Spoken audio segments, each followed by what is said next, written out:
Gênesis 1:1. Vamos lá. No princípio criou Deus os céus e a terra. Toda a criação, seja a criação terrena, que é a criação visível, ou a criação celestial, que para nós é invisível. Tudo que foi criado por Deus está sujeito à sua soberania, soberania de Deus. Deus está acima de toda a sua criação. Deus é um governador soberano. Ele não presta conta a ninguém. Ele faz e desfaz, ele determina. Por esse motivo, por termos um Deus soberano, um Deus criador, que pode todas as coisas, está acima de todas as coisas, cabe então a nós adorá-lo. Toda a criação lhe deve adoração. Não é uma coisa em que a gente faz para prestar um favor para Deus. É simplesmente o nosso dever. É simplesmente, entre aspas, nossa obrigação. Não que a gente faz com um sentimento de obrigatoriedade. A gente faz isso por gratidão. Mas é uma dívida que a gente tem com Deus. Quem me entende, diga glória a Deus. É uma dívida que a gente tem, porque este Deus nos criou e nos fez para a sua glória. Então, nada menos do que lhe dar, então, o nosso louvor e a nossa gratidão. Temos 4 objetivos. Primeiro, conhecer as verdades fundamentais da fé cristã, que nesse caso vai nos falar sobre a criação. Vamos entender a explicação bíblica sobre a origem de todas as coisas. Vamos aprender sobre a natureza dos seres celestiais. E vamos compreender o plano de Deus para a criação. Deus tem um plano perfeito para a sua criação. Nada foi feito por acaso. Tudo existe para um propósito. Em Atos 17, versículo 24 ao 31. O que nós encontramos neste texto de Atos 17, versículo 24 ao 31, nos mostra 3 verdades que eu diria que são inquestionáveis e invioláveis a respeito de Deus, do princípio de tudo e da criação. Temos que entender que Deus é um ser absoluto. Deus é suficiente em sua própria essência. Isso é um ser absoluto. Ele existe por si mesmo. Não foi criado. Ele existe por si mesmo. É um ser que não depende de ninguém. Deus a si mesmo se basta. Isso é um ser absoluto. Porém, ele criou uma realidade secundária, diferente da realidade que ele vive na sua eternidade, dentro do seu conceito espiritual de existência. Deus criou uma outra realidade com determinação de tempo e espaço, que depende do seu Criador. Então nós estamos falando da criação de Deus. Deus existe numa atmosfera totalmente diferente da nossa. Já falei, ele é um ser absoluto. E ele cria este ser nessa nova realidade, nessa realidade secundária. E dentro dessa realidade existe determinação de tempo e de espaço. Deus não é limitado nem a tempo e nem a espaço. Mas a sua criação é. A sua criação está limitada ao tempo e ao espaço. Nós não podemos estar em 2 ambientes ao mesmo tempo. Assim também como o nosso tempo nos limita. Somos cronometrados em tudo que fazemos pela questão do tempo. Deus é eterno e subsiste em 3 pessoas distintas, porém inseparáveis. Um único Deus. A essência de Deus está em que há 3 pessoas, que nos fala da tripersonalidade. Porém, ambos são igualmente Deus. Nenhum é mais ou menos Deus do que o outro. Ambos têm a mesma substância. Essas 3 pessoas é um único Deus. Estamos falando de unidade. 3 pessoas, mesma substância, um único Deus. Tópico número 1. Vamos entender a origem do universo. Presta atenção. Deus é o que origina a criação.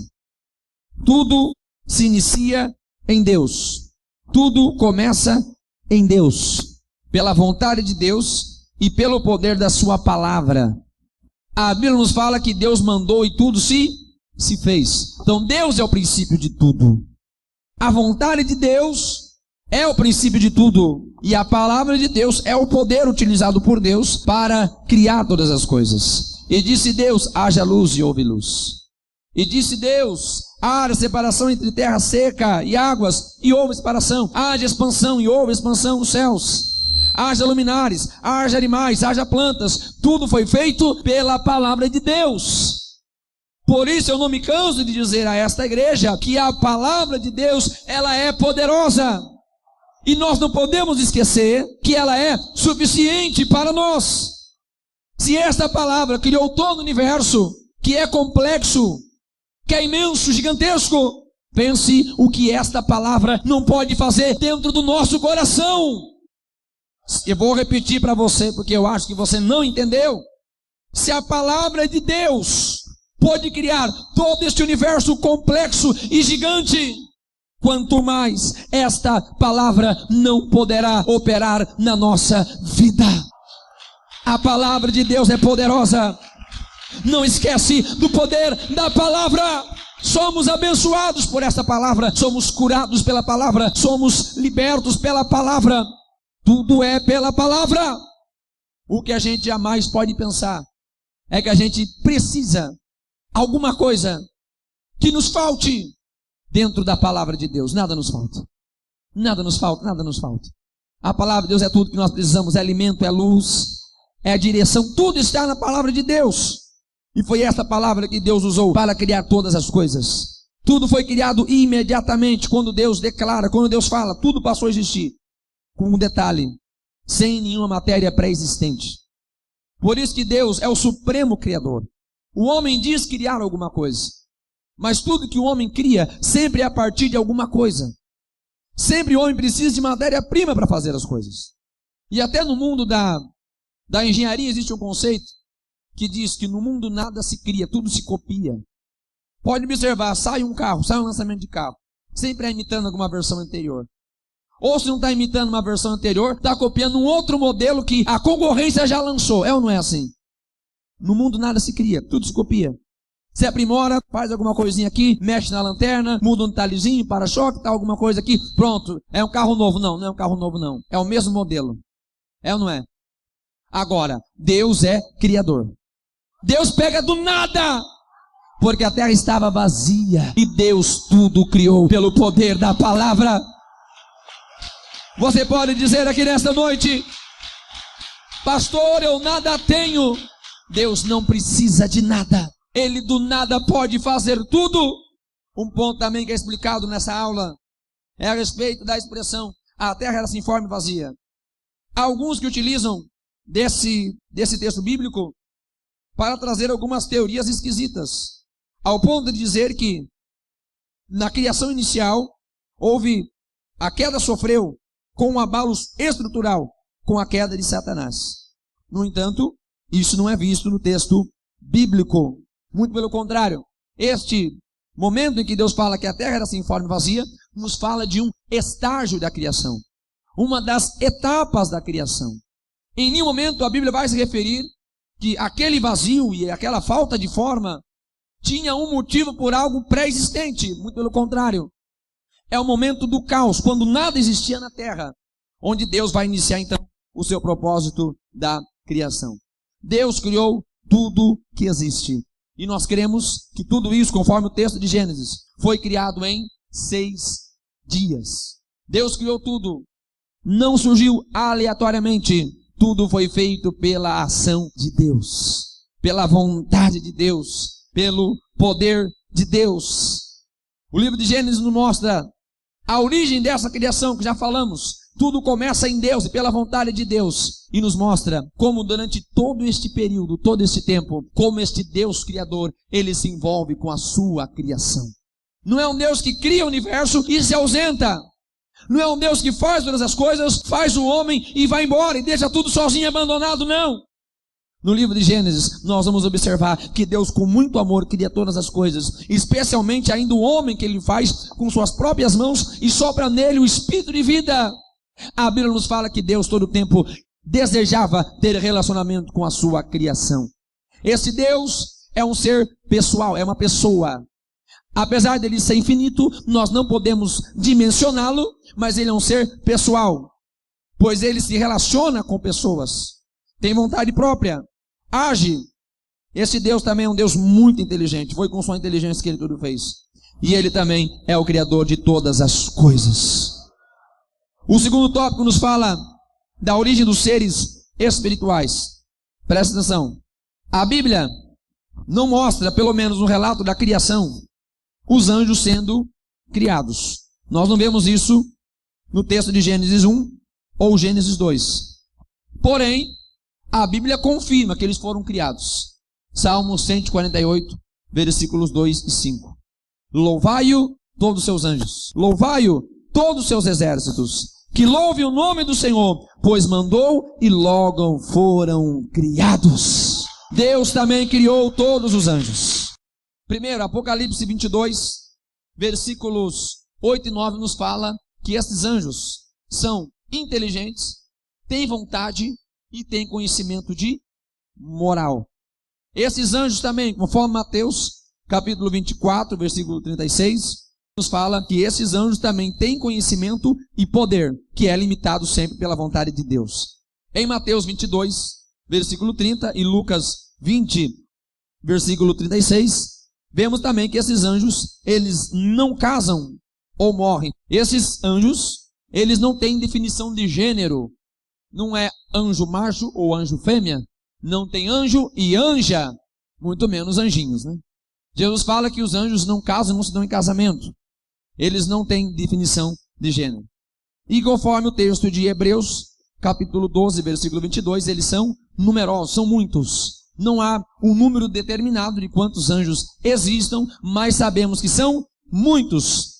E a Bíblia também nos mostra que estes anjos, eles são classificados, conforme anjo, querubins, serafins e arcanjo. Note que entre as classes de anjos, arcanjo, só existe um único arcanjo. Há alguns relatos apócrifos que vão chamar Gabriel de arcanjo, vai aparecer o arcanjo Rafael, mas isso não está no cânon bíblico, aceito pelos pais da igreja. Nós entendemos que há apenas um único arcanjo, e é o arcanjo Miguel. A Bíblia nos fala também que desses inumerosos seres, dessa criação inumerável, surgem também os demônios. Presta atenção na palavra. Surgem os demônios.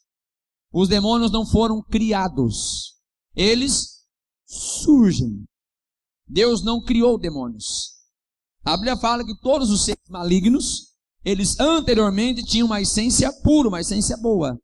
É isso que nós lemos nos relatos da palavra de Deus. Tanto o profeta Isaías, o profeta Ezequiel vai falar sobre isso. Era um ser de luz, era um anjo. Porém, eles se desvirtuam. Ainda que eles conhecendo o bem e o mal, eles se rebelaram contra o seu próprio Criador. Dessa maneira foram submetidos ao juízo divino, sendo eternamente condenados.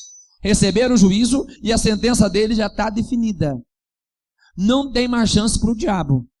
Não adianta você fazer apelo para o diabo. Quer aceitar Jesus, capeta? Não. Se bem que ele queria, hein? Se ele tivesse a chance de se converter, pois pode ter certeza que ele ia ser o mais fiel aqui dessa igreja.